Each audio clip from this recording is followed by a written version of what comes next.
એક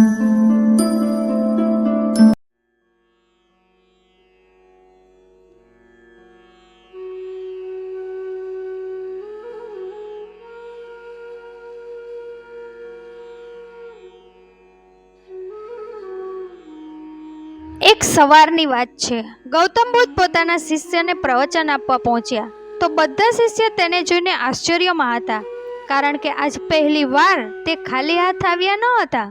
તેના હાથમાં કંઈક હતું, એક દોરી। ભગવાન બુદ્ધ આસન ઉપર બેઠા અને કંઈ જ બોલ્યા વિના જ દોરીમાં ગાંઠો મારવા લાગ્યા। ત્યાં હાજર બધા લોકો ખૂબ જ ધ્યાનથી તે બધું જોઈ રહ્યા હતા કે બુદ્ધ આગળ શું કરવાના છે। ત્યારે બુદ્ધે કહ્યું કે મેં દોરીમાં 3 ગાંઠ મારી દીધી છે। હવે મને તમે બતાવો કે શું આ તે જ દોરી છે જે ગાંઠ મારી હતી તે પહેલા હતી તે?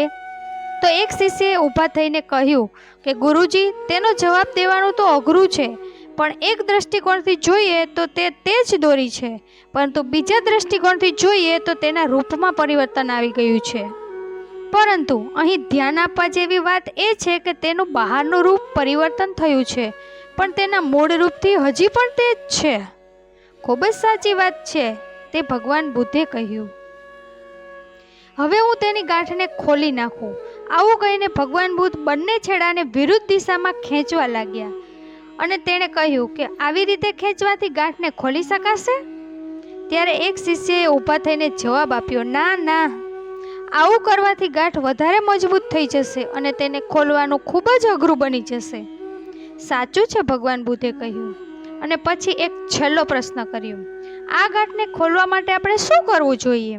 એક શિષ્યએ જવાબ આપ્યો કે આના માટે સૌથી પહેલાં આપણે તે ગાંઠને ધ્યાનથી જોવી કે તે કેવી રીતે કરવામાં આવી છે, પછી તેને ખોલવાનો પ્રયત્ન કરવો જોઈએ। બુદ્ધે કહ્યું કે એ જ હું સાંભળવા ઈચ્છતો હતો। મૂળ પ્રશ્ન તો એ જ છે કે જે સમસ્યામાં તમે ફસાયેલા છો તેનું મૂળ કારણ શું છે? કોઈ કારણ જાણ્યા વિના તેનું સમાધાન કેવી રીતે શક્ય છે? હું જોઉં છું કે લોકો કારણ જાણ્યા વિના સમાધાનની ઈચ્છા રાખે છે।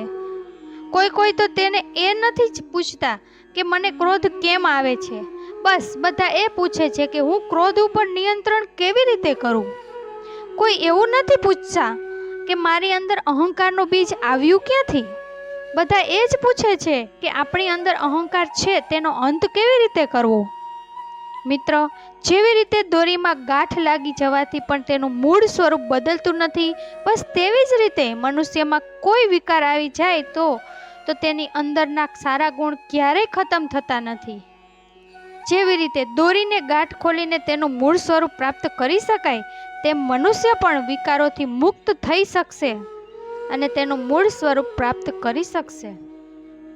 પણ સૌથી પહેલાં તેણે તેની સમસ્યાનું કારણ જાણવું પડશે, સમસ્યાને સમજવી પડશે, પછી તેનું નિવારણ કરવાનું રહેશે। મિત્રો, જીવન છે તો સમસ્યા પણ આવશે જ, સમસ્યા છે તો તેનું નિવારણ પણ છે। બસ સમસ્યાનું કારણ શોધો અને પછી તેને દૂર કરો। આવું કહીને બુદ્ધે તેનું પ્રવચન પૂરું કર્યું। ફરીથી મળીશું મિત્રો આવતા વિડીયોમાં। ત્યાં સુધી તમારું ધ્યાન રાખજો, હસતા રહેજો અને હંમેશા ખુશ રહેજો।